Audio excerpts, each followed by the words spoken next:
and all these people have allowed their businesses to be shut down, their freedoms to be limited. I told myself I was going to just wear the mask. I haven't worn the mask.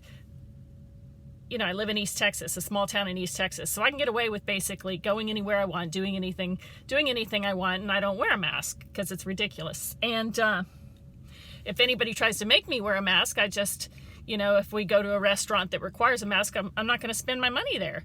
So, but I knew that Fire and I were going to go to Washington, D.C., and this was about something bigger, and I thought, well, I'm either going to spend my entire trip pissed off and, disgruntled at being forced to wear a mask, or I'm just going to let that go. I'm just going to wear the mask, wear the ribbon. I'm just going to wear the mask, and I'm not going to worry about it. But it's ridiculous. I mean, if a year ago somebody had said, like, okay, so the government has come out with this big study that people are running into each other all the time. And it's like an epidemic of people running into each other and hurting each other. And so some Harvard doctors have said that the best way to remedy this is you need to wear horse hobbles. You need to be hobbled. Like those prisoners on a chain gang. If everybody just, when they were out in public, if they were just hobbled, then there'd be no danger. There'd be no danger of running into people and hurting others. So it's really just the selfless thing to do is to, hobble yourself. So the government really recommends this, and some local governments are going to start requiring it. And I would have said, there's no way, that's ridiculous. That is so stupid. That's ridiculous. There's no way Americans are going to do this.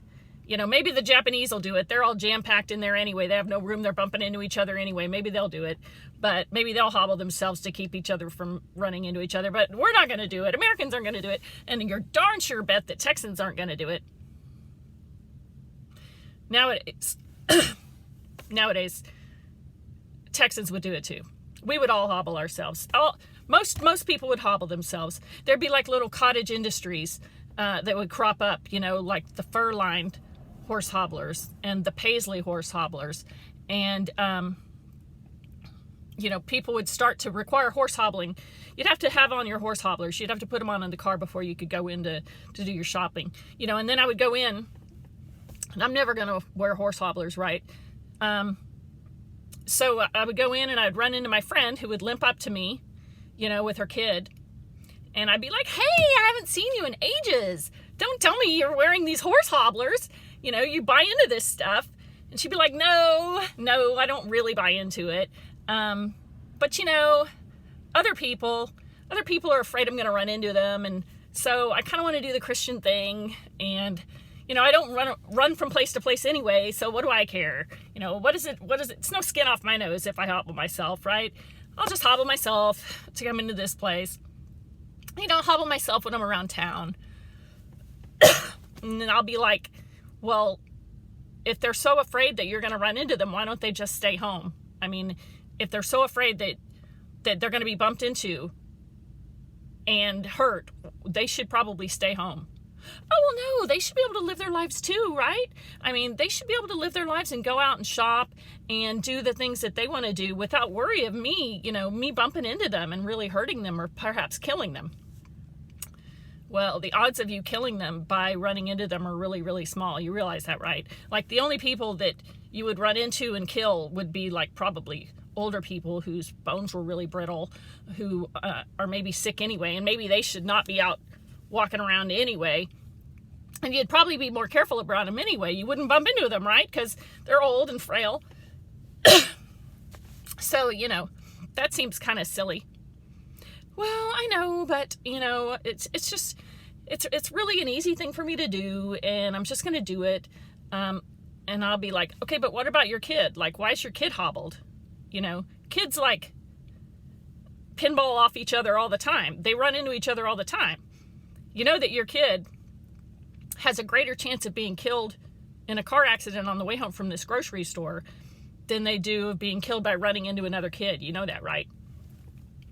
Well, yeah, but you just can really never be safe enough. I mean, you can never be too safe. I really feel like, my kids should be hobbled. Otherwise, they're going to be running around, and they're just going to maybe hit somebody, or somebody's going to hit them. And I want for other people's kids to be hobbled around my kid, because I really don't want them running into my kid. Well, you know that if your kid is hobbled, that'll probably make their muscles atrophy.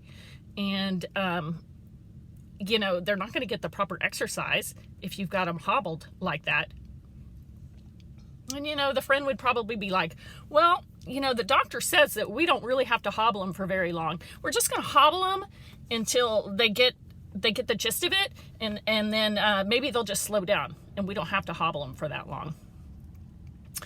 And I'll be like, okay, I mean, if you want to walk around hobbled, you go right ahead, but don't hobble my kid. Don't hobble me. Don't force that I be hobbled. And, you live your life. If you want to walk around hobbled, you go right ahead. And then they'll be like, well, you came up on me really fast. So, I mean, Tracy, I really think you're being selfish by not hobbling yourself, because it gave me a start. You came up upon me really, really fast. So, I mean, this is the crazy world we're living in, folks. This is it. This is this nutty world we're living in. When I leave Nacogdoches and I go to Houston or Dallas or Washington, D.C., it is like Invasion of the Body Snatchers.